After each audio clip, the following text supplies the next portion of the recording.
in my thing. Okay. There we There we go. go. I There gotta we hit the go. switches. I gotta hit the There we switches. go. There Sorry we about go. that. Sorry about You that. missed all what I just said. So you missed all what I just said, but just know I'm hype because of the new intro, and we still new at this. We're what, 48 episodes You know, even though in? we're what 48 episodes in, Yeah. you still kind of you trip off the blocks. It happens. I slipped out the blocks when I was in high school at the state track meet my junior year, And look at where you ended up. and I came in second. But But you know what it did? You know what it did though? motivated me It motivated me for the next season. When I slipped out the blocks, the guy I caught up to the guy that won, so I came in second, still slipping out the block, And I shook his hand. and I shook his hand. His name was Mark Rollins. Rollins. I was like, man, good race. Shook his And hand. I told myself, And I told myself up here, it was the one in moments, you know, you were in your head. I'm like, I am not losing my whole senior year when track season comes.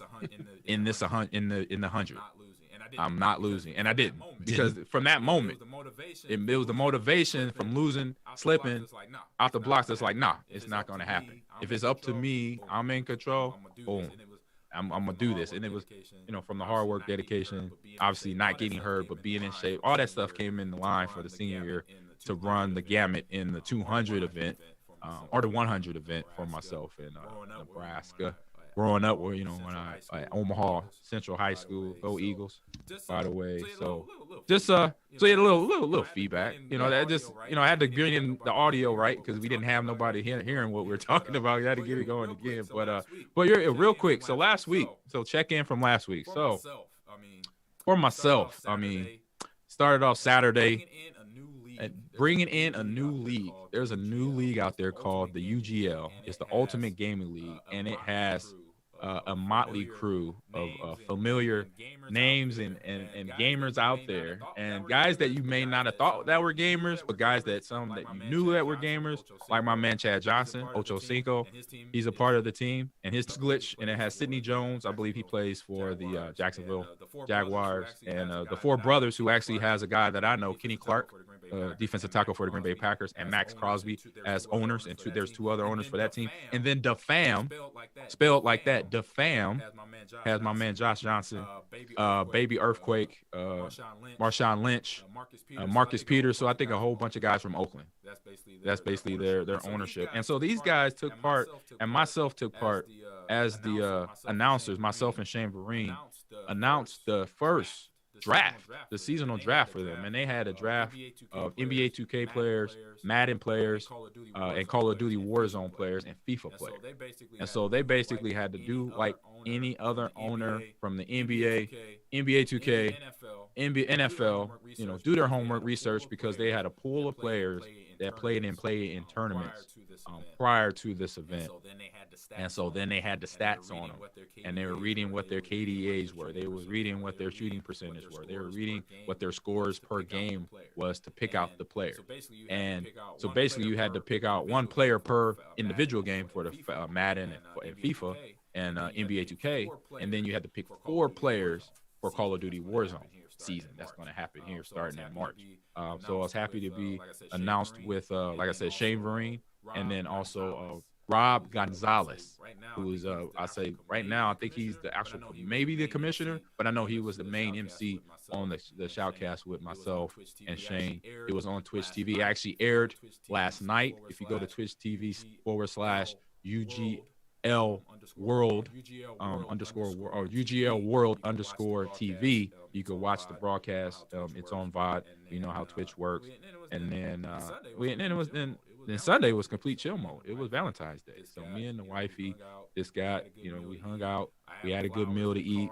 I had flowers in the cart as my usual. And she, what was it? Flowers. It was like cards. She does 2 cards. She does a funny card, and she does like the loving and the make you cry card in the box. I'm just funny. I just want to make you laugh. So I give her the laugh card, and then some flowers that she heard, the orchids and the what is it? They want to say it's like not orchids. One is orchids. I want to say not orchids. One is orchids, and then another one similar roses, but they all up her alley there. So we did that and just hung out on the Sunday, guys. What about yourself? I got off pretty easy this year, at least on Valentine's Day. We have planned this trip toward the end of February where we're going to hit up this bed and breakfast that's kind of it looks like a castle, if you will. So I'm kind of excited for that. But otherwise, I basically gave my girlfriend what she wanted on Valentine's Day, just me to not annoy her. She can have the Switch all day. And then I had to get her favorite meal, KFC. I was going to try and cook fried chicken this time for the first time in my life. And I'm like, nope, I'm just going to go to the Colonel. I'm just going to go to the Colonel. You know what? Why not? John Audius. Does it much better. Another kind of chill weekend, I guess. I didn't do a lot for Valentine's Day at all.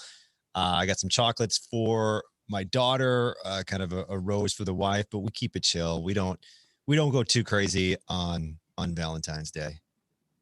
Not at all. But has your Valentine's Day changed at all since you had your daughter? Well, I mean, yeah, it's just like another day. I know. I feel the same way. It's just like any other day. It's just like it was a Sunday. That's all it was. It was just a Sunday. Okay. Yeah. All right. Now I'm going to bring in our guest, my man, Helen. He's from the, East Coast, New York. He's right now living in the New York area. My man goes by the name of Ogkingcurt. And we were just talking before we went live, and it took me back to the day thinking like it was an old school, I grew up I'm an 80s kid, 90s kid, that 80s old school rap name.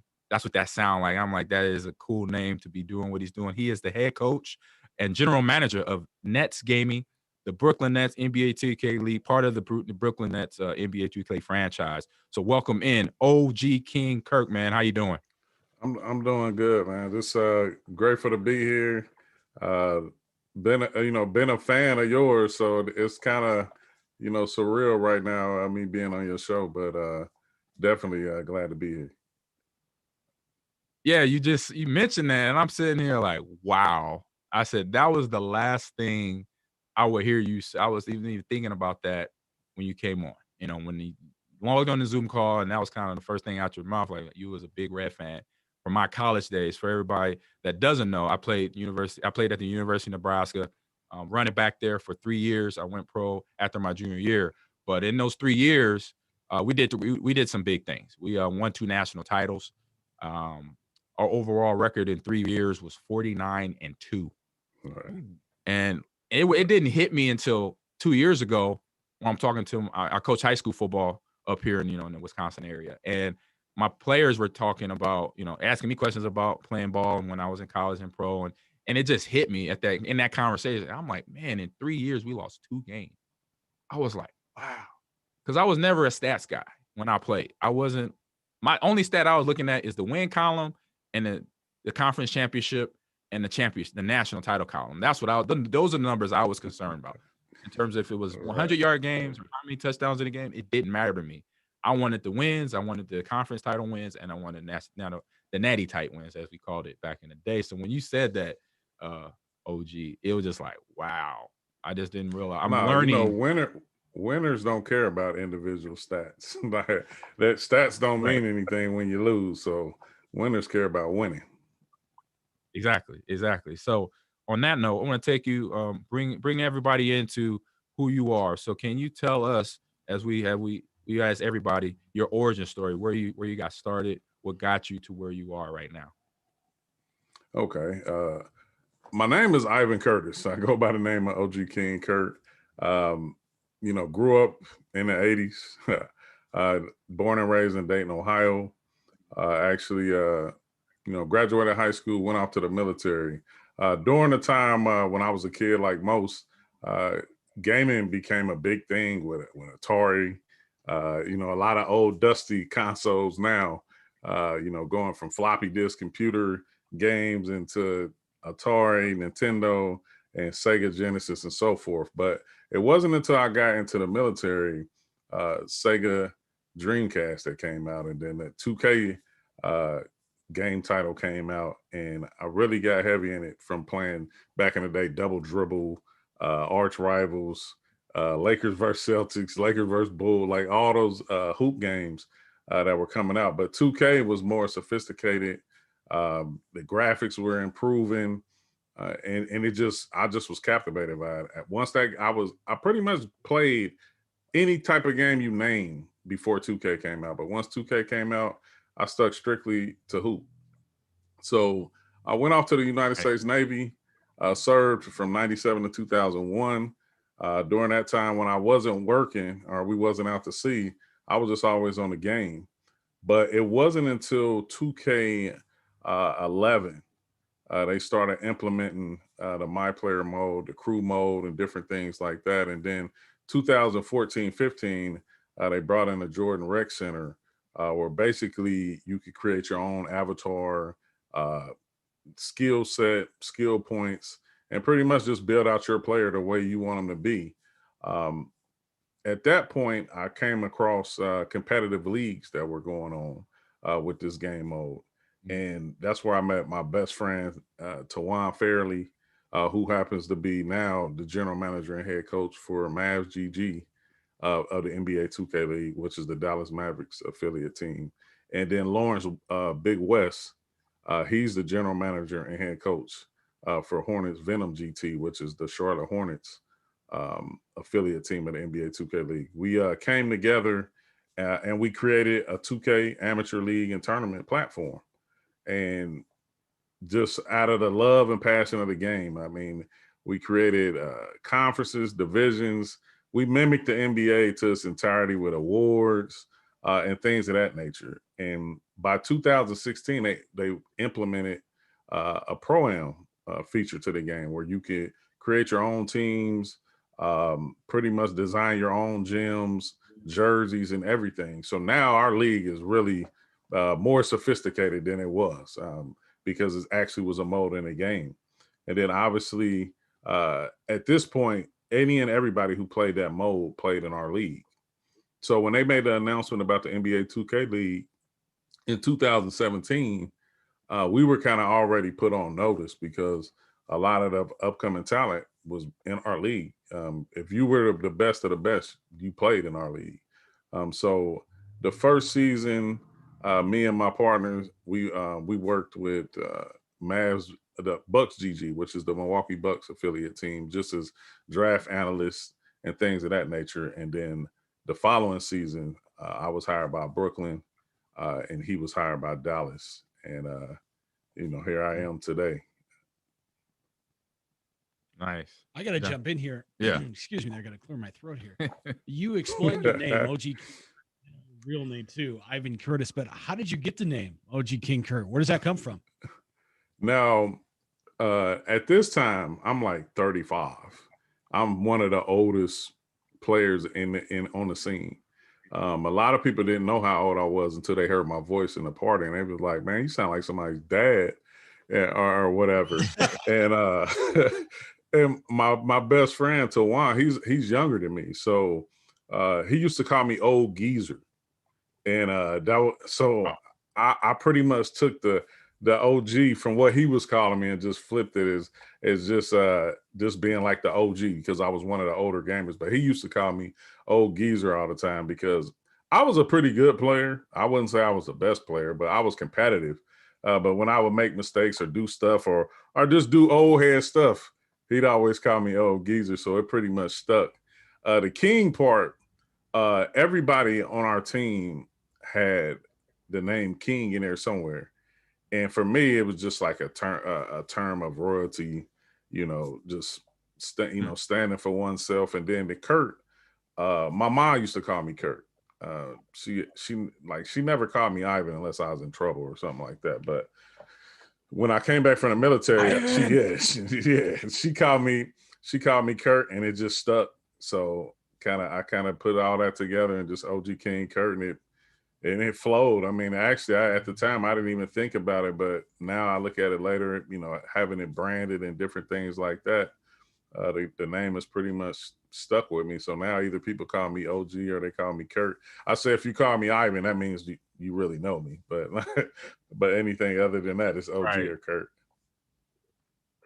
So you talk about playing the Sega Dreamcast in the first 2K version and everything that led you to where you are. Was there a moment when you said, "Oh man, I think I'm going to be able to do this, like go kind of all in on this and this gaming aspect"? When was that moment? For us, I think like we had started in 2014, like by 2016, when they implemented it in the game, we realized we was gaining a lot of popularity. We had a Facebook chat that had at the time, 7,000 or 8,000 people in it. And we were marketing such at a high level, and it was gaining interest all the way over into Europe.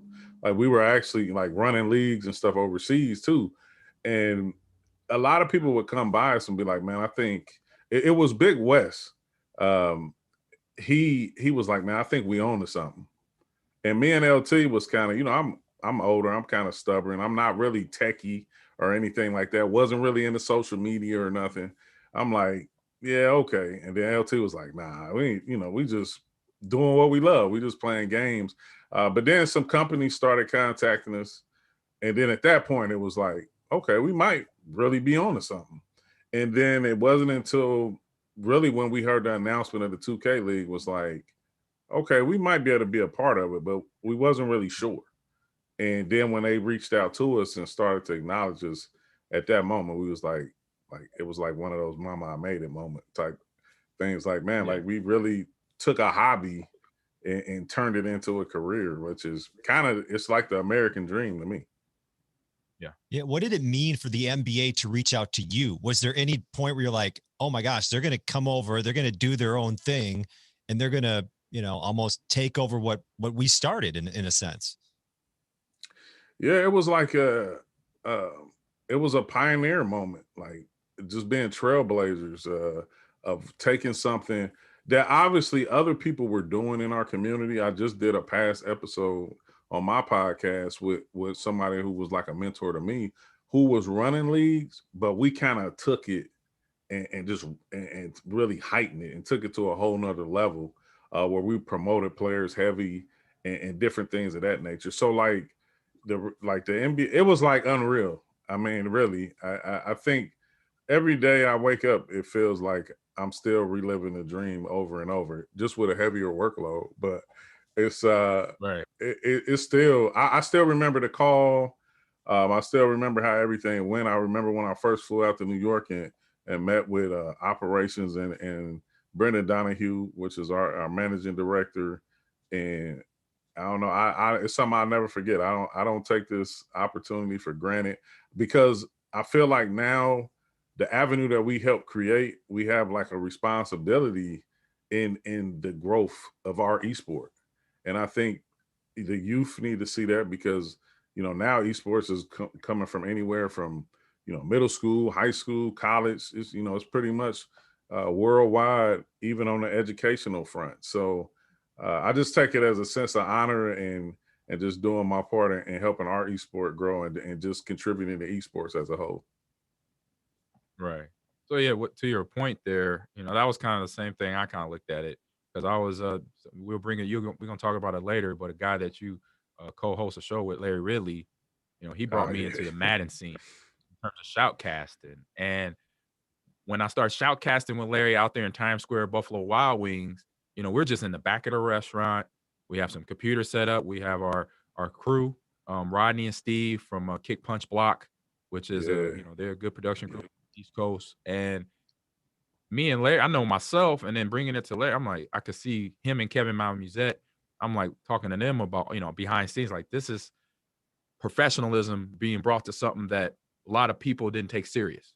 People gaming, as we talk about, the old cliches, the guy and the kid in the basement, his mom's basement, in mom's basement, grandma's basement, Mm-hmm. say, going out there get a job. Now you can say, hey mom, I'm working.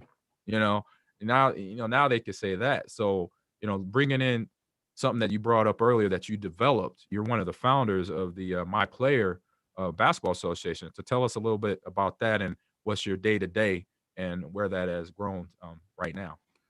Yeah, that's basically how we started. I mean, now just to give some further background is I was working with another competitive league, and LT was working in another competitive league. He was working with the SBA, which stood for Structured Basketball Association. That was operated and founded by Dietrich Glover. And then I was working with another tournament circuit, the ABL, the American Basketball League. And we crossed paths because although we were helping operate tournaments, we played a lot. So when we crossed paths and actually got to playing with each other, it was one night where LT said, I want to start. I think he said, I think I can do my own league and it can be better than all the leagues that's out there. And me, I was like, okay, what do you want to call it? And he said the MPBA. And I said, what does it stand for? And he said the My Player Basketball Association. So me and how I naturally am, once I commit to something, I'm all in. So like it was that night. I'll never forget. It was like 4 a.m. We was just talking. And I didn't know where his mind was at, but he was young, aggressive, real techie. Like he was everything I wasn't, and I was everything he wasn't. So it was like the perfect combination to help build something and make it grow. And like I said at the time, we wasn't on Twitter, which is the common grounds for the 2K community. But once Wes came in, he was more like the marketing expert, and he got us on every platform. He was in every chat, on every forum, telling everybody about the league, and then it just grew from there. And at that moment, creating websites, we kept up with every statistical category. The one thing that we really focused on that a lot of other leagues wasn't doing is we promoted our players heavy, whether it was through graphics. I had a extreme love for journalism, so I would write about each and every game that was being played. That was spotlight games. I would do articles about players and different things. So we were kind of, running our own media circuit within the league, and that pretty much, like, if you was unknown, you could become known, because once you come in our league and you play well, we recognized everybody who played well. So I think that was like one of the best things that we had to offer versus what was going on at the time. And it grew out of control. And ultimately, like I said, led us to the 2K League. And I don't know, it's just fun. I relive it every time I talk about it, because y'all talk about the man in the basement and on the couch. Now, mind you, I was married at this time, and I'm 35.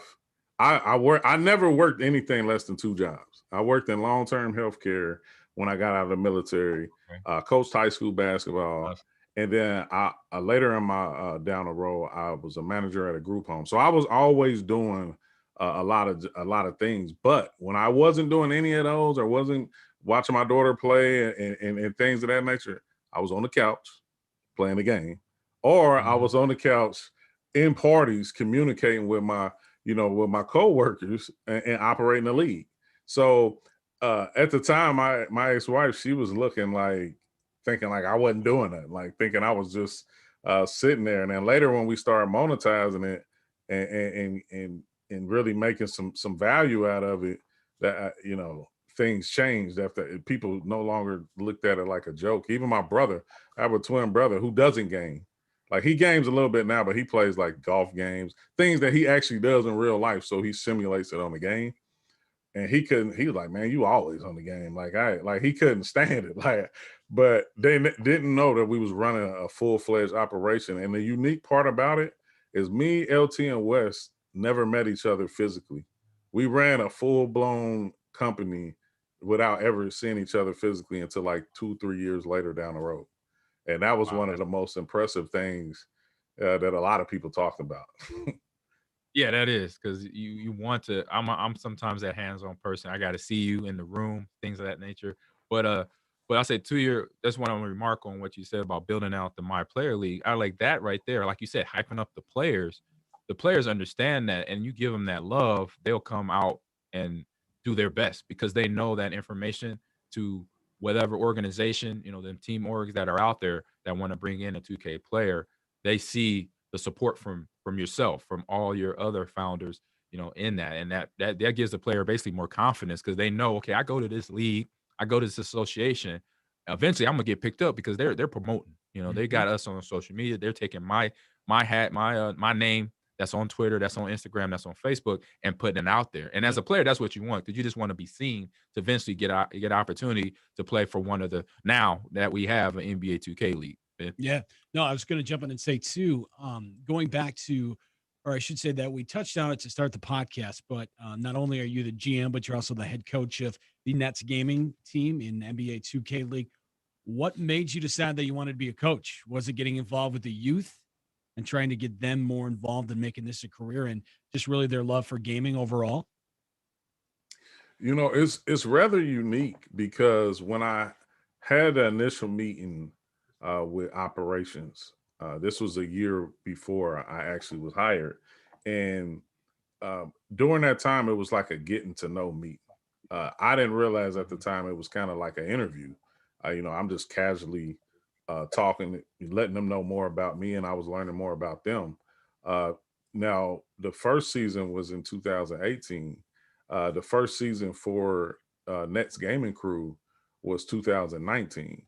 So, following the first season, uh, actually Brooklyn had reached out to me through the league and basically referred me. I wasn't aware of them being of a job even being available, but I did let them know that I was interested in being in the league, you know, if need be. I think at the time, a lot of people from the community, they didn't really know like how to go about approaching the league for employment. So for me, I felt honored that they reached out to me, and I'll never forget. I was at work. I worked third shift at the group home. I always kept my iPad out because, mind you, I'm still running the league. I'm still running leagues all day, all day, every call. day. Yeah. Yeah. So I seen an email shoot past at 6:30 a.m. in the morning, and it was Joshua Prush, who's the senior vice president of global partnerships for BSC, and he sent the email. You know, he said that that they should speak with me. Uh, Got on the phone with him at 9 a.m.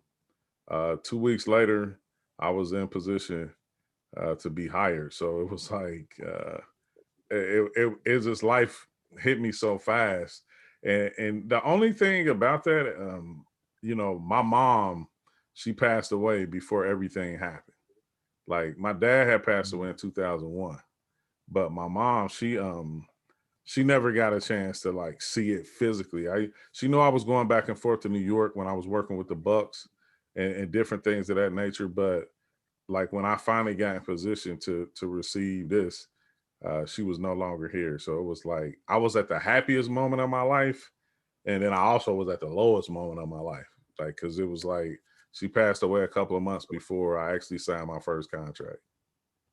Oh man, that's yeah. I It's definitely crazy how life works. is life is like that, man. It is. It hits you ways, and it hits you with it's like it's like a wave. You know, Yeah. it hits you.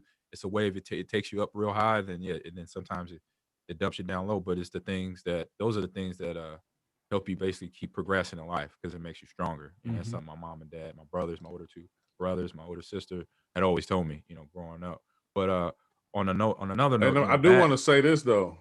I do Yeah. want to say this. My favorite aunt and uncle, my aunt Jean and my uncle Phil. He's the real life Uncle Phil. That's what I call him for me.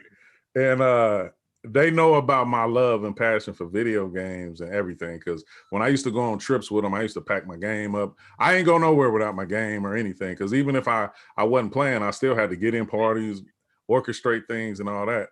But the one thing she told me in relation to my mom passing was that she said, sometimes things happen for a reason that you may not always understand. Because she was like, Ivan, I got out of the military to come back home and be with my mom because my dad passed away the year I was about to reenlist. I literally was about to reenlist, and he passed away.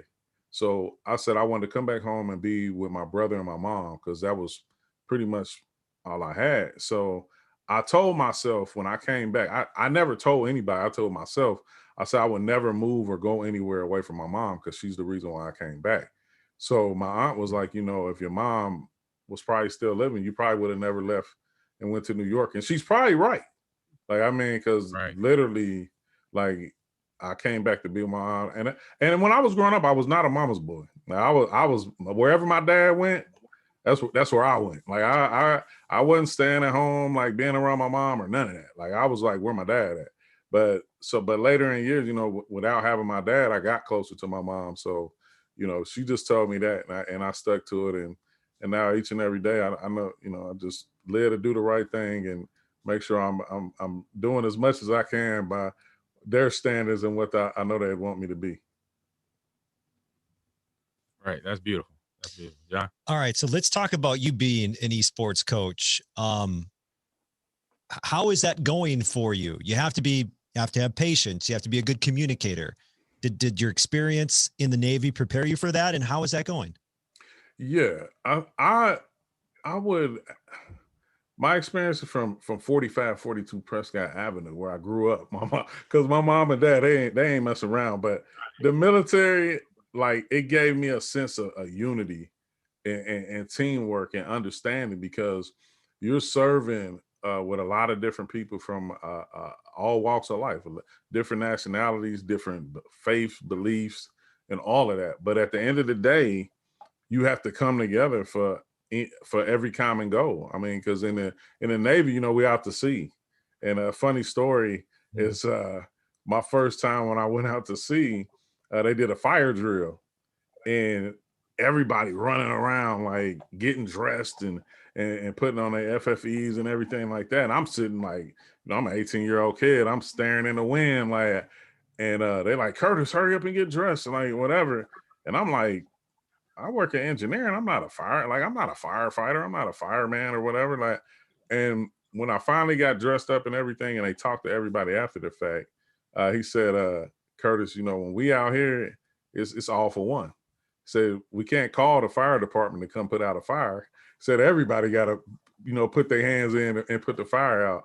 So, like, learning, like, different examples like that, like, it always put me in a frame of mind to be a team player and being able to execute what's ever needed.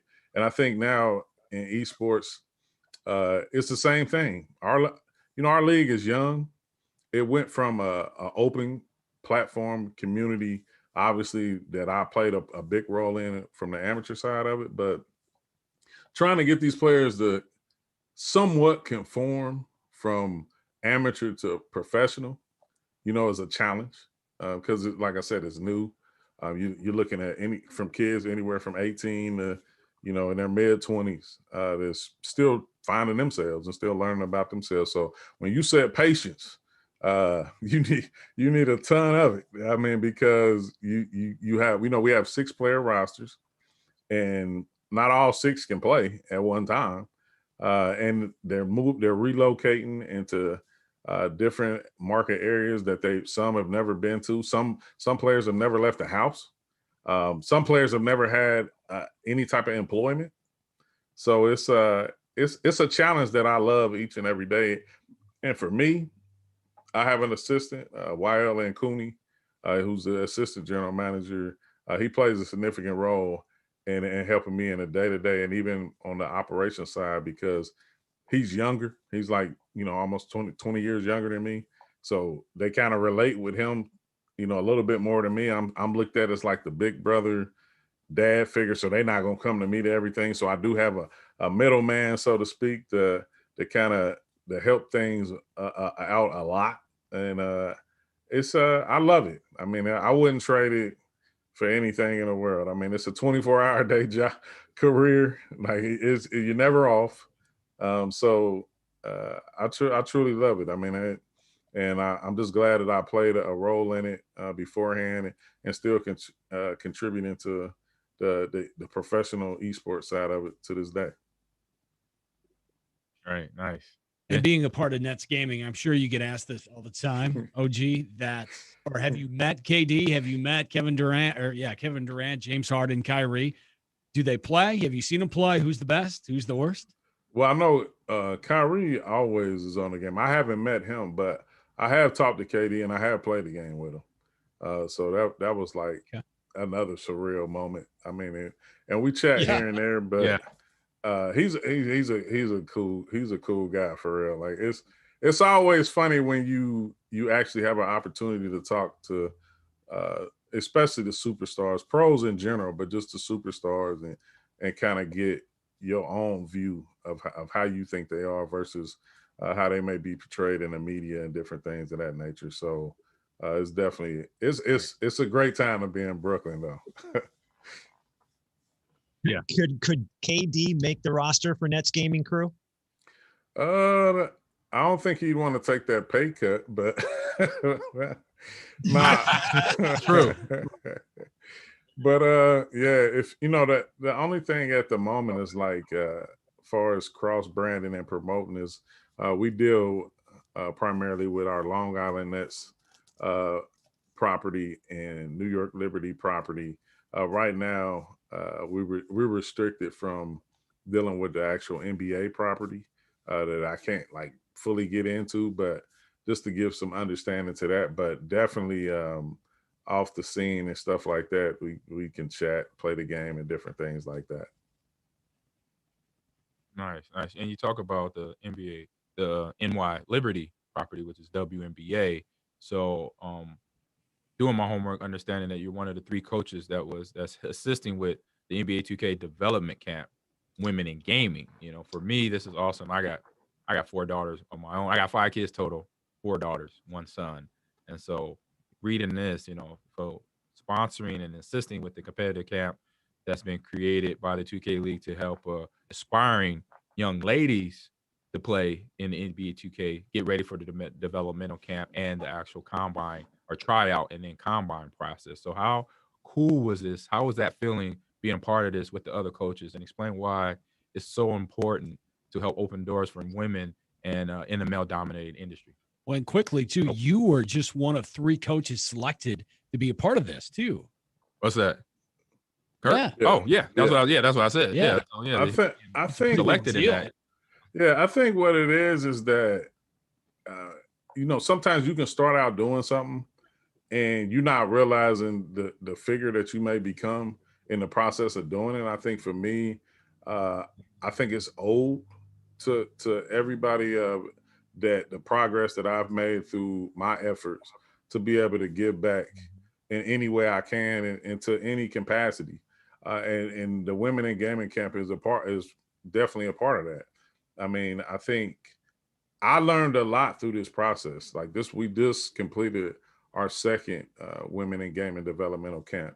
I actually was a part of the first one that was actually physical before COVID, where we actually got to do things live and in studio and stuff like that. But I think for me, I learned that like when we were putting together a platform, I was not paying attention that a lot of women wasn't playing. I was just, you know, focused on the moment.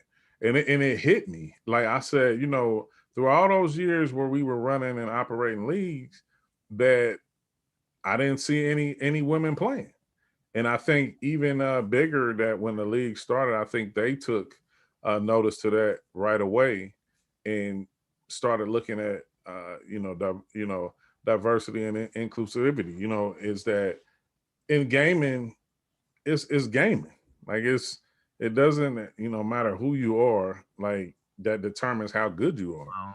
So I think now with the league just spreading awareness and me helping be a part of it, you know, I think it's gonna eventually grow and people are gonna recognize and see things a lot differently than they have. I think it's something that obviously is gonna take time. But I think we're gonna get there. I know I love developing relationships with people. And I get a chance to meet a lot of these women, talk to them, get an understanding of what they're really trying to do. Because like I said, there are value in having women affiliated with your organization. You know, you see that in streaming, you see it in multiple things that have to do with gaming. But I think first is just the awareness, getting a lot of players up to speed, because obviously, you know, what makes gaming so relative to athletes and just overall competitive people is winning and losing. And you obviously want to have the best players you can have to put you in position to win. So I think we have a responsibility of making sure that players who haven't been on the competitive scene get that opportunity to develop and learn how to compete and what it's like playing against the best players night in and night out. So I think the camp it's been a perfect segue. We still got a ways to go, but I think it's definitely a great start and something that's going to be continued. And even with me personally, it's a lot of angles that I want to continue to attack to help bring more light to women in gaming. When you look at the 2K League overall, where do you see it in a decade? Where do you see this in 20 years? Where do you see the future of this league? What realistically, I can see, because I'm involved with a lot of esports organizations, like some at the college level, some at the high school level, some at the youth levels. I honestly see it coming to a day where it will mimic our actual NBA system to a degree, where you'll have college teams competing in like March Madness type atmospheres, and we're actually now we're going from scouting just in general to now looking at collegiate teams that's producing players and being able to be drafted. We already have a physical draft that's like unlike any other. So I think all of that'll fall in the line one way or the other. I do see, we're up to the league when it first started. It was 17 teams. Then it went from 21 to 20 to 23. So we're seeing steady growth. We're, a few off from actually having an actual number of an NBA league, but I can see more involvement, whether it's other pro teams getting in or whether it's esports organizations in general. Now we have Gen G, which is our only non-North American franchise in the league at this moment. So that's already, I think, a pipeline being created from maybe to say down the road from some of your other bigger esports organizations coming in as independent. I think really sky's the limit, because when you think of the 2K League and you think of a NBA 2K League team, like when people see me, they see Nets. Like that instant relationship and wanting to be affiliated with an NBA team, it already strikes some excitement. Now it just like it has to make sense from the gaming aspect of it. And I think it's unfortunate with the pandemic and what we had to endure during that time. But the one thing that it did, it woke up people about esports. Like, it was just people just now finding out that people actually get paid to play video games. Like, it was some people who literally didn't know that. And now that they're aware, people trying to find out, like, man, how can I get into that? Or if they're not trying to get in as a player, how can they get in as an investor or take some stake out in different esports organizations? So I think, though, it's really sky's the limit. I think it's something that's going to be around. It's not going anywhere, because you can do it remote. You can do it so many types of ways that it can always live any and everywhere. Yeah, got it. It's just new. It's a new territory for everybody, in this industry that's learning. We're learning. I'm learning. The guys are, learning as we do every show, and researching for information on other gaming leagues out there. So I know we gotta cut you loose here in a little bit. I just want to ask a couple quick questions that you can summarize real fast for us. So where, I'll say, for one thing, where can people find you? If it's on the social media accounts, Twitch channel, YouTube, Facebook, things of that nature. Where can people find you? You can find me on social media at Ogkingcurt on every platform: Instagram, Facebook, and Twitter. You can also follow my podcast, the OG 2 Cents Podcast, on all major streaming platforms and YouTube. You can follow NetsGC on all social media platforms at Nets Gaming Crew or at NetsGC. We also follow our Twitch, twitch.tv/Nets Gaming Crew. And my Twitch is twitch.tv/OG2 Cents. Nice. Keep it all the continuity is there. There you go. Yep. And Yeah, so last question. I'm big on branding. I'm big on branding. Like, keep it the same. That's what my Twitch channel, Instagram is all just a mind green across the board. I did take a little bit from marketing classes there. But last quick question for you, and then we'll let you go. So what is up next for OG in 2021? Because I know right around the corner is the NBA 2K draft. So what else is coming up down the line that you like to let people know? Actually at the end of the month, we're doing Black History Month panel. NetsGC Black History Month Legacy in Gaming.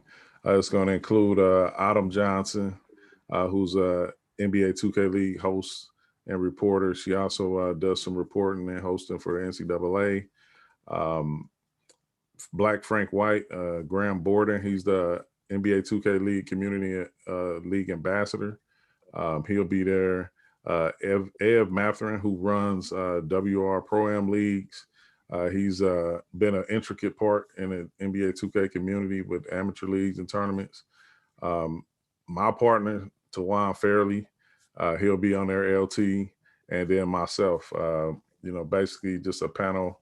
We talk about our journey and experiences and actually what Black History Month means to us. And you'll be able to find that on Twitch, on our Twitch channel, twitch.tv/Nets Gaming Crew. Obviously, during this time, interview process, dissecting a lot of prospects, getting ready for our NBA 2K League draft comes up on March 13th.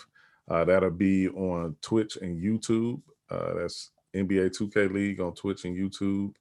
And then at the heart of it all, we'll start getting ready to get into our season. And for us, make a returning trip to the playoffs. You just have a good overall competitive mid-season tournament runs. And ultimately, everybody wants to get a shot at winning the championship. But outside of that is just continuing to grow in our community in Brooklyn and just repping BSC Global and SGC to the best. All right, man. Thank you for coming on the show.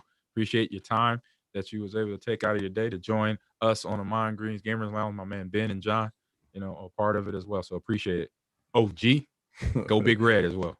I appreciate that, man. It's my pleasure. Great meeting you guys. Yep. All right, man. Catch you later. Thank you, sir. All righty. Got my man OG. He is logging off there. Got to take care of his business. Yeah, he's got some calls to get on. But now it's time for us to have a little fun, right, guys? Yeah. Oh, yeah. Oh, yeah. This or that. All right, guys. All right. This week's this or that. All right, Mon, you got to explain this first one to me because there's only one option. Oh, I didn't finish it. You didn't finish it? Hold on. You finished that? I got it. Oh, you got the other option? Okay. Here. Hold on. I got the other half. All right, Mon's going to bring up the other half. So the first this or that. Here's the first part of the question. Yeah, just go to the next one. Just go to the next one. You could come back. Well, the next one's kind of okay. The next one. Hold up. Yeah. The next one is awesomeness. That's okay. Awesomeness. Fart in front of your crush or fart during a presentation. I'm gonna go with pass gas. I don't like the word. You don't like the word fart? I don't like the F word. I don't know. It's weird. Oh, that's the F word you don't like. Okay, now I know that I'm about gonna say you. Pass gas in front of your crush or during a presentation. All right, I'll start with this. This is the worst one. I'm going to go fart during a presentation because hear me out on this. Ooh. You fart during a presentation, it's going to lighten the mood. People are going to laugh, and then you're going to relax a little bit more, hopefully, and then you can just get through your presentation a little bit easier. You fart in front of your crush, you may have just doomed a relationship. This is the worst question ever, Ahman. Because think about, I know I'm the mad scientist of this. Like that embarrassment feeling, and it just takes over. Imagine being in front of like an important presentation, and people are, and you've been working and trying to, and studying up on it, and then it just happens. Like you said, it's going to lighten the mood. You're right. But are you like, I would never like that would be the ultimate distraction. I'd be like, I'm not even thinking about what I'm talking about right now. Well, I'm so you gotta embarrassed. play off it, man. Like you gotta make some. You gotta. Hey, what was that? Like, excuse me. Did somebody say something? You gotta go like that. Or like, sorry, I had some Mexican for lunch or something. So God, there you go. Okay, yeah, I guess that would be pretty good. So what's your answer? I'll go presentation. I guess Presentation. Well, it depends on where I'm at with this crush. Wait. Like if we already been dating a while, okay, because I'm 15. I'm double digit years in, married. Yeah. So right now, I let them loose. I'm sorry. Presentation, I don't. And then another thing, I don't get embarrassed that easy. Sure. Because I got 4 kids. Yeah. 4 daughters and a son. Trust me, they've had their opportunity where they try to embarrass me. Yep. And it doesn't. It's like it doesn't even work. It ain't no kryptonite going on. So I turn it on them. Yeah. So presentation, I'll be like, if I've done presentations and I'll be like, did y'all hear and I keep rolling. I ignore it. Like I said, oh, did you hear that? And then boom, I've done it. If you do it like that, it might confuse somebody. Be like, oh, maybe I didn't hear what I thought I Right. heard. So I've done it. I've done it because it kind of just slipped out, and I'm like, oh, did y'all hear that? No, you know what? And then I go right into the conversation. Everybody better hope it's not stanky. Right. Well, I'm up there breathing it, so I'm okay. John is so uncomfortable. So I would say the only one, because it could be a game changer, is not to be passing gas for John's sake in front of my crush. Fart. Come on, Say it. Ben. So yeah, passing gas in front of my crush. I'll go there. All right. All right. Now I got it. I got the first one up. First one up. All right, here we go. This or that, being the real life version of The Walking Dead, or being the real life version of American Horror Story. All right, hold up here. Oh my American God. Horror Story. Am I gonna die? Have you watched any of the show? I have, Okay. but not every character dies. True. So am I gonna die? It depends on the writers. All right, I'm gonna take that. I'm gonna say being the real life version of American Horror Story because I don't want to be a zombie. No, thank you. Well, I mean, yeah, being a human, and as I watched through all the seasons of Walking Dead, it was like the worst thing was the humans. It wasn't the zombies. The zombies became just an accent on the show. It was dealing with people like Negan and the other folks running around that was still trying to survive. Yeah. So for me, well, because it brought up the worst in every human being. Correct. Yeah. So I'm not leaning towards that. I'm just saying that was going on in The Walking Dead. But I'm gonna lean probably more towards American Horror Story because I'm not afraid of ghosts, and I watch enough horror movies, as we know, that I know how to survive. Okay. If something comes at me, physically or transparent, I'm not letting them know I'm afraid. And if it's something physical, it's gonna get real. If some banshee coming out, hair and knives and nails, they're about to get split in half. So I would rather be in the real live version of American Horror Story. Great show, by the way. Great show. I'm gonna go with American Horror Story, but can you imagine, like, if this was real life, how much like your sleep quality would be affected? Yes, like, I you wouldn't agree. be able to sleep at all. You'd be worried about zombies 24 hours a day. You'd be worried about entities the other 24 hours a day. I agree. Sleep would be, you would have to take something to fall asleep. Yeah. And you almost don't want to do that because if you got stuff all hours of the day and night trying to wake you up, you want to be on full alert. So the first thing I thought about is how well rested am I going to be in this real life version? I'm sticking with Horror Story, even though that we brought that up. I'm sticking with American Horror Story. You. Why? Because that's where your mind goes. How well rested am I going to be? Is the sleep going to be affected? Hey, it will be. It will be affected. For sure. Yeah. This or that. This is a good one. Be invisible or be able to fly. Guys, what do you think? Ooh. It's tough. Ben, you can go. I think this is easy. I would like to be invisible, yeah, personally. Yeah, that's the one. I would like to be invisible. There's so many things you can do. There's so many, like, I know we've all had sort of that moment in our life where we wished we were a fly on the wall. Right. Well, this way you can be because nobody can Literally, see. Yeah. You just gotta be naked. Unless you got clothes. Oh, you have to be naked. Yeah, you're right. Right. Dang, I didn't think of that. You forgot Invisible Man. He can't walk around unless his clothes were invisible. Yeah. Or it was like you have old girl from Incredibles. Yeah. You seen the movie Incredibles, of having right? my mind in the gutter all the time. No, it's a good point. But the Incredibles isn't her suit like specialized? So the seamstress from the little, if you remember Incredibles, little, with the bob cut, she would make the suit, to your body. So if you had certain powers, your suit mimicked the powers. But unless you had that suit, but we don't have that suit. Exactly. So you'd have to get naked. So you naked a lot. Well, whatever. I'm invisible. So. Well, you're right. Just letting you know, because we're in the Midwest. Hey, we're in the North. We're having rolling blackouts because it's too cold outside. That's Texas. That's air too. That's not from here. Nebraska. No, not in Wisconsin. Not here. I just talked to a family in Nebraska. It's going on in Nebraska. What's the matter with Nebraska? Cold. Just like it's cold everywhere. In the Midwest, it's freezing. It's cold everywhere. So, so you invisible. I'll be invisible too. Screw it. Even though I made a good point,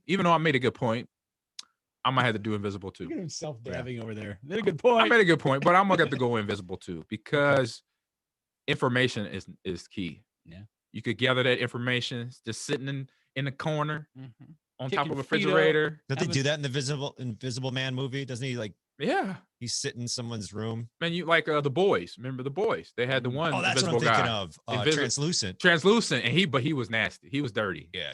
He was in the women's bathroom. Yeah, come on, man. Yeah. He took it. He took it where there is percentage of people, unfortunately, that will go that route. Right. Use their powers for that. Yeah. So next item. All right, next item: vacation or staycation. This or that. That is very prominent in these last year and a half. I'll go first. Vacation all day long, but staycation can be fun.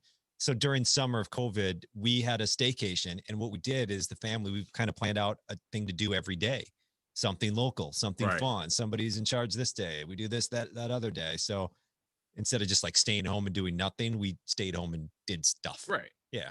Staycation. So staycation. I'm a vacation kind of guy. It's right. Like I waste so many of my vacation days every year because I cannot bring myself to taking a vacation day if I'm not doing something. Like actually going somewhere. Yeah, I couldn't do a staycation. I couldn't do it. Couldn't do it. I'm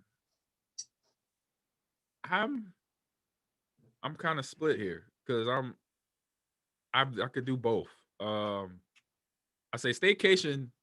A point there is your home. Like, do you have the things in your home that you enjoy doing constantly? If you have it like that, then that is an easy decision. But I'm kind of with you, Ben. I like to get out. If I got to get in the car and drive, 3 or 4 hours to get somewhere, 5 hours, whatever, 8, 9 out, 10 hours, it don't 20 hours. I'm love driving. Yeah. God, this is a tough one. But I'm you know what? I'm gonna make a decision. I'm not gonna mess around. I'm not gonna beat around the bush. I'm gonna go staycation. All right. Staycation. He's doing it. Okay, so I'm guessing this is for a bed. One pillow, Yes. one pillow or several pillows? This or that? What do you guys think? Several pillows. I need at least 2 pillows underneath my head. You ever get a neck cramp? Never. Never? Oh man. See, I got neck cramp. So I go 1 pillow. Oh, but I also didn't take the beating of an NFL career either. So. No, that's now. I'm about the game. No, but I'm just saying, I'm sure your neck is a little. Yeah. Right? Yeah. Oh yeah.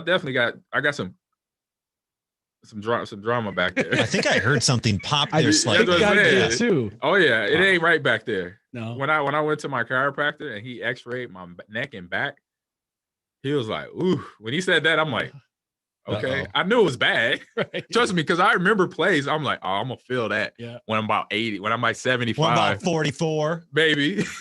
Happy birthday, by the way. Thank you. So I'm a 1 pillow guy though.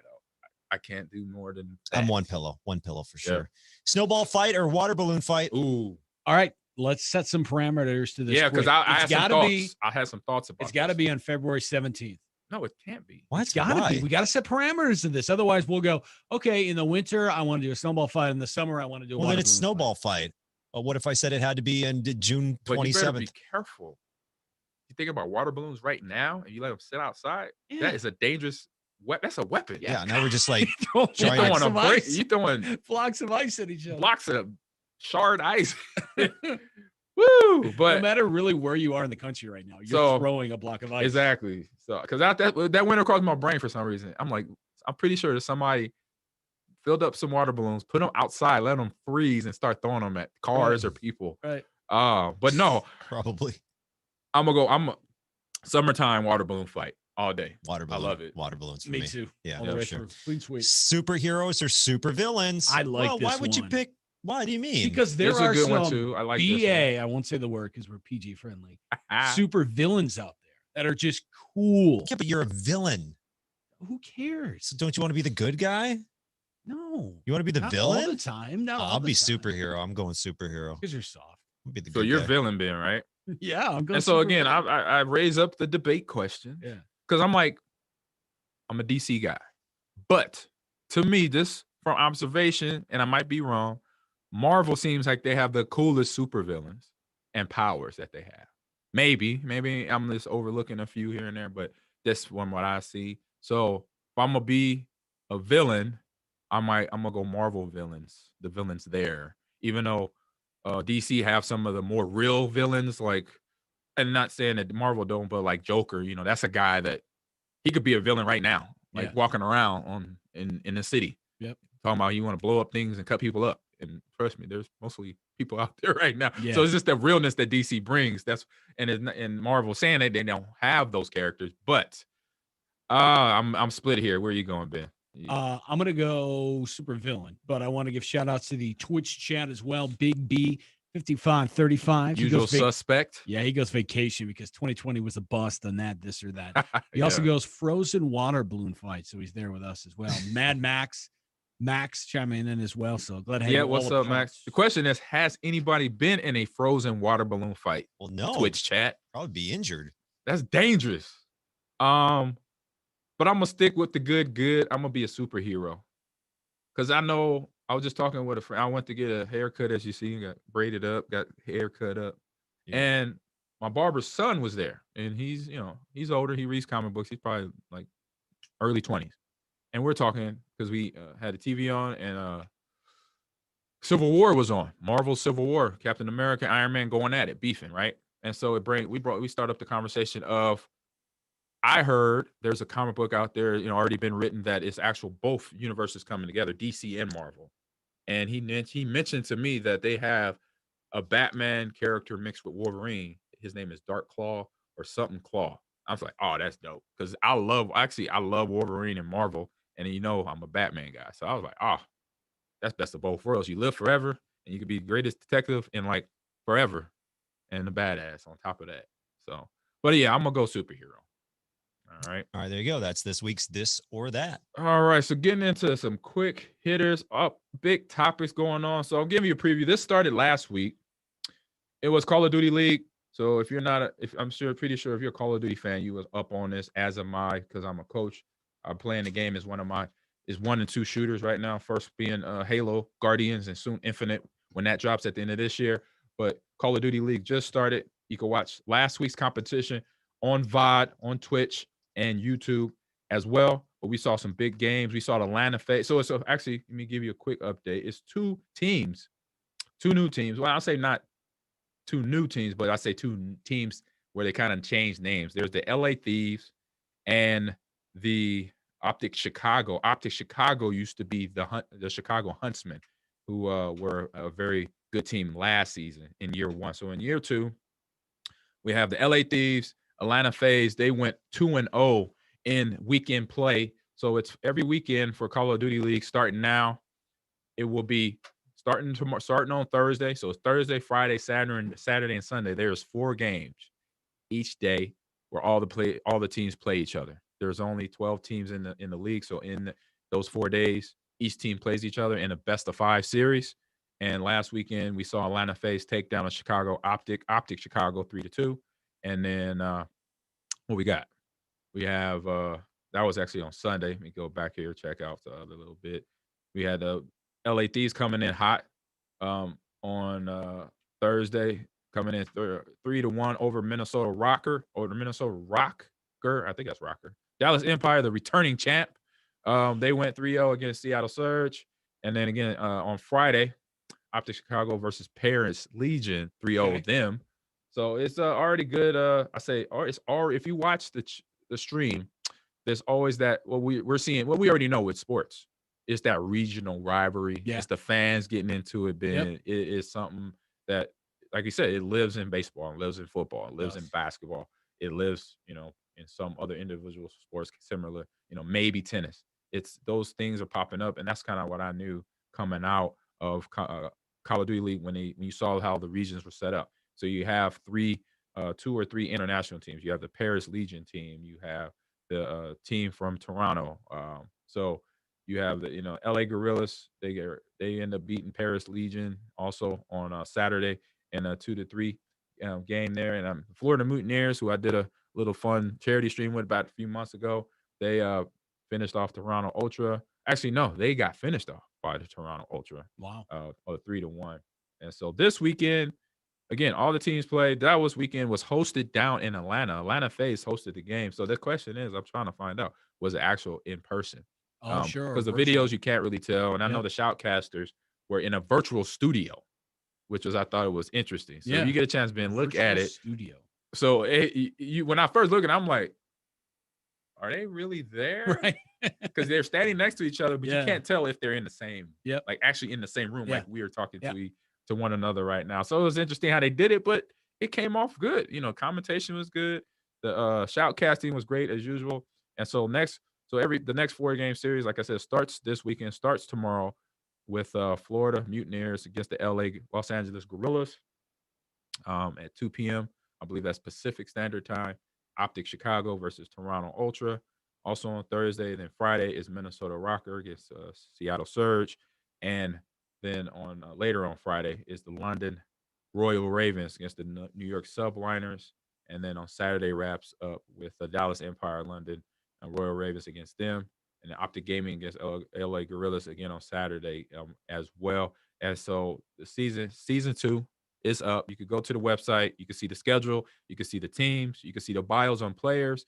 You can see videos. They even have a Path to Pro League. Sure. They call it the challenge. It's called Challengers. So then for like we were talking with OG, the developmental areas, like what he's doing. Call of Duty is doing the same thing. Yep. And I like that because it gives the players that have that aspirations to go pro the opportunity. Right. And not only that, but you're laying the foundation for the future of your sport, because if you don't train younger people or help them get involved in whatever it may be, there's not going to be a future of an NBA 2K league or a Call of Duty league. You got to get the youth involved to make sure they're excited and want to continue it. But the story that caught my eye this week is it's kind of an update of something that we had talked about earlier, but lobbyists for Epic Games and other members of the Coalition for App Fairness drafted legislation that will be heard in North Dakota this week, attempting to bar app stores owned by the likes of Apple and Google from taking a cut of app sales. Now, Senate Bill 2333 was introduced in North Dakota Senate last week, and it seeks to prevent big digital storefronts like Apple's App Store and Google Play from forcing developers to distribute apps exclusively through their storefronts or exclusively use their payment systems. This is a big deal, Ahman, because it's huge. If this passes in North Dakota, this is what this Coalition for App Fairness is doing. It's a domino effect. Motion you got there. This passes in North Dakota. This is a chance then to pass in other states, creating massive changes to the way we know Apple. They're not only their app store, but even iPhones, iPads in general, and then of course Androids with Google Play. Yeah, it's similar to the story. Yeah, it's similar. So in the same neighborhoods, that story we covered early last year about the teams from or players from the Madden. I was gonna say Mutt, but Foot from FIFA. Yeah, where they bringing up suing EA for the gambling, influencing gambling amongst players in California. Judges favoring the plaintiff, which was the players and the gamers, and then EA being the defendant. So that this stuff, because this is all new territory, brand new, and something that we heard a lot last year when we did interviews or we just talked about topics. We heard that the esports business world is still like the Wild Wild West. So now that structure, as the Wild Wild West went away, because there was more lawmen and lawyers and people of that nature, then starting to understand the business, and that's what we see in there. The business being this is not being the end structured. Of the story. This is it's not over either. This is just the law coming into structure. So we'll keep you updated too. And as you can see, if you're watching on the Twitch stream, our man John had to step out, so we don't have that cool sound effect for game releases, Ahman. But why don't you get it going? What are you looking forward to? What game that's coming out this week? Game releases here. Let me get to I have my information. Here we go. Boom. It's a game. It's a game, so that. No, I want to say no blank. No, it is Ultimate Adam. Make sure I'm saying that right. Adam. Ultimate Adam. Caverns of Chaos. So experience the sequel of a traditional road-like dungeon crawling classic. Endless. Oh wow! I don't even know what that. I'm not even gonna try that. So endless generated dungeons, countless monsters, crafting, and a vast amount of skill trees and items allow for unlimited replayability. Okay. Journey into the ever-changing depths of Caverns of Chaos comes out tomorrow on Steam. That means it's PC driven. You got early access. It is the developer is Thomas Biskup and Joshin Tersieg. I don't want to mess that up. And the publisher is Assemble Entertainment. It is let me see what it is RPG. There we go. The genre. That's what I was trying to find. RPG strategy game. So you do have early access. You probably get little fun things like either skins or more map information or any experience points, which is huge. Yeah, because all that skins all that are stuff cool to collect too throughout a game. It is. I mean, that's what as we know, with Fortnite and even Call of Duty does Yeah. it. And then, of course, Madden, they basically And do John's Rocket League too. it, in Rocket League with the Yeah. cars, you got that. So you got all that if you do the pre-order. And being on Steam, I'm pretty sure it's very affordable. They usually don't have any games that are truly expensive on there. So check it out. It's the Odom. I think I said it. Odom. Caverns of Chaos on Steam, and that means for PC and not for console. No. All So right, my Ben, choice, what you got? Yeah, my choice this week, King of Seas. It comes out on PC, PS4, Xbox, Switch on February 18th. Now, this is an action role-playing game that is set in a deadly procedurally generated pirate world. In a ferocious plot, you will fight to regain what has been taken away and embark on an epic adventure in a fantastic world filled with battles, lost islands, and treasures. A universe full of amazing characters and breathtaking missions will keep you anchored as you strive to become the king of all pirates. I wish our podcast audience could see my face right now because I'm truly excited for this game. It's just, I think it's a game that for me is kind of a stress reliever. It's nothing too serious. Right. The graphics aren't insane. That's not why I went to this game. It's just a game that I think I could just relax and play. Like, I'm honestly excited for this to come out. Yeah, those are games I call veg out games. Yeah. You just sit there and veg out, chill. Even if you do it, there's no right or wrong about the game. Right. There's not much penalty if you don't finish it in a certain time. Or you don't lose out on an achievement. You just play. Yeah. And eventually you complete the game. You're like, oh, right, that was dope. Right. All right. Again, no intro. Get right into what's on stream, right? Yes. Let's hit it. We're gonna wrap this thing up. But I'm going with I took us out of order there. I'm sorry. All right. No bad. Did I? No, I took us out. Oh, okay. No, it's all good. We keep the ball rolling, man. We just adjust. We just adjust on the run. So we got this week for my pick. So it was only 3 games this week, so everybody know game release. It was literally those 3 games. Yeah. If John had to get out of here, but really just the 2 that were released. So you didn't miss nothing. There's not a whole lot new out there. But for streaming, what's on stream for me is on Netflix. I've been previewing this. I'm gonna get a chance to watch it this weekend. It is called The 40-Year-Old Version. So play on, you know what, that old it was an Apatow movie. Judd Apatow. Judd Apatow. Steve Carell. I was close. Steve Carell, Seth Rogen. Was it? Yeah, Seth Rogen was in it. I just think of the famous line, "Oh, Kelly Clarkson." Right, yeah. When he gets on the hair ripped off his body. So but this is not that, but it sounds like that over there. But this 40-year-old version is of a desperate for breaking through. She's a near 40, so she's about to turn 40, the actress. So is a struggling New York playwright. Rada finds inspiration by reinventing herself as a rapper. Okay. So we got, if I'm saying her name correctly, Radha Blank, Peter Kim, and Oswin Benjamin are in this. It's a movie, but almost kind of like document-esque. And she's just been a playwright. Sure. So right now for other people to voice out. Now she's doing it for herself. She's writing rhymes, dropping 16 bars. See if she could do it. That's crazy. That's something I always inspired to do. I couldn't do that. I always dream about, because I know I could dance. I could dance all day. Someday we got to see that. I could get it. I could get it. But I can't. I know I can't rap. So I always dream. I'm gonna ask Marie about that. I always think about, man, what if I, but when I thought about rapping, you know what? I was like, maybe I could pull enough strings and get somebody like K. Dot, Kendrick Lamar, J. Cole, some of my favorite rappers to work with. I would rather do that. Work with some of my favorite people that I know in the rap game that are successful, like Ice Cube, J. Cole, and Kendrick Lamar, to bring me along and say, hey, this guy wants to, learn from you. Right. He loves your songs, rap songs, and I love their styles too. Right. Because they just don't rap about anything. They rap about stuff that's important to our world, stuff that's going on. That's they're conscious. Yep. They're woke, as they say. So check out 40-year-old version. It's on Netflix. Inspiring for me, so hopefully it's inspiring for you. Yeah, and you usually, the last couple of weeks, I've been hitting on WandaVision. This last episode, I'll just quickly touch on it. Awesome. It was like, holy crap, this is all coming together. It was amazing. So I'll give people time. I don't want to be that spoiler guy again, but what I did watch, and it's been out for a while. Depends on the episode. We'll tell you. Yeah. So This show's been out for a while, so I'm not worrying about spoiling for anybody, but it's called Framing Britney Spears. Have you heard about this in the news? It was all over the news. No, that's a real thing. I thought that was just the name of the episode. No. Well, yeah. That's what the episode's called, Framing Britney Spears. But have you watched it? Have you heard of it? No. Okay, it's on Hulu. It's basically a documentary showing how us, the American people, the American culture, Right. we basically were horrible to Britney Spears. Like, we set her up for a lot of what happened to her. Okay.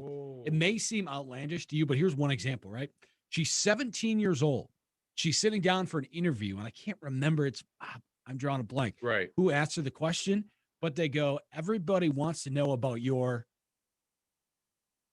I don't want to say the word, right, but female body parts okay, on the front side. Okay. So you're asking a minor about that. Wow. And that's just one example. This series goes in depth, goes all about it. That would mess up a kid. Yeah. But and some of the scenes, I remember when she shaved her hair off. Yeah. I was like, oh man, poor baby. Yeah, I know. You know, and we're not much. It's not like I could be her older brother. Sure. And also when she was at that age, I think I had just got to Green Bay, like 2000. I think that's when the downhill started for her. Because it was more like she was pop. I think it was more around 03. Like I said, but that was on the incline of then coming down. Yeah, she was on the incline in 2000. In Seattle, that was 99, 98, 97. I think she hit in 98. Yep. She hit my rookie year. 99, yep. And that's when she ascended to popularity, to the icon status of the pop world. But she was young because she was coming in at the same time with Justin Timberlake when he left. NSYNC at the time, and he went solo, and they dated. They're dated, right? He's part of the series and because he did not handle that break up well, and how he portrayed who was at fault for it. Oof. Exactly, and then regardless of who was at fault of that relationship being over, it's still they got to deal with the scars from it. And they're just kids. And it wasn't that it was private. All that stuff was being like people like us, commentators were commenting on their relationship. When you're hearing. If you're listening to the radio, which most likely they might have, or watching TV, watching E! Network, watching all these shows that gossip on celebrity relationships, you're like, you got to get past that. Yeah, and when you're young, that's hard to get past. As where we're at, I'm like, whatever. Right. They don't know me. I say that they don't know me, but they don't understand that. At that age, you think everybody knows you, and then it hurts. So man. It's crazy, but I'm gonna check that out. You gotta check it out. Framing Britney Spears. It's on Hulu. It also goes in depth, highlighting her fight over her conservatorship with her estate. Her dad's in control of her money, but it's really good. Oh yeah, I forgot. Oh my God, I remember that. Gotta watch it. He was off the chain. Framing Britney Spears on Hulu. On where is it? Hulu. Checking it out. So thank you everyone that's it. Thank you everyone for listening in and watching. The podcast will be up later this week. Later today. Boom. But thank you tuning in today on the Twitch channel. It's been outstanding, awesome. Ogkingcurt. God, I'm messing stuff up. We're gonna edit that out of the podcast. Please edit it out after the podcast. We could do it. We can't do it on Twitch. I apologize. Ogkingcurt. There we go. GM coach of Nets Gaming for NBA 2K League. He was awesomeness. Yeah. What he's doing for the 2K League. Such an incredible story he told. How he got started to where he is now, bringing in the young ladies into the league, developing their talent too. I love it. Playing 2K while being on a ship because he was in the Navy with his fellow servicemen and women. How cool is that? Grinding, working second and third shift, man. That means graveyard you shift. Are you there for the grind. That's graveyard shift. You know, when him doing that, inspiring to me. I remember seeing him. He just got a fresh haircut, but he had his hair kind of all wild. In year one, I remember seeing him. He just doing. I could tell he was a great motivator because of the players that he has to, like he explained the players that he has to take care of there. But join in next week for the podcast. We got the young skeptic joins us next week. The 16-year-old professional Fortnite competitive player from Misfits Gaming. And he's also a YouTube content creator and Twitch streamer, which we all are, basically. So join us next week for that. A brand new this or that. So and then more game releases that we'll be dropping, and all the top trending stories of the esports world and the video game world as well. Then on socials, you can check us out on Twitter and Instagram. For myself, Ahman Green 30, all one word, and on Twitch as well, Ahman Green TV. And then Ben, let them know where you can download the podcast and like, and review us at. Yes. Anywhere, wherever you get your podcast, you will find Ahman Green's Gamers Lounge.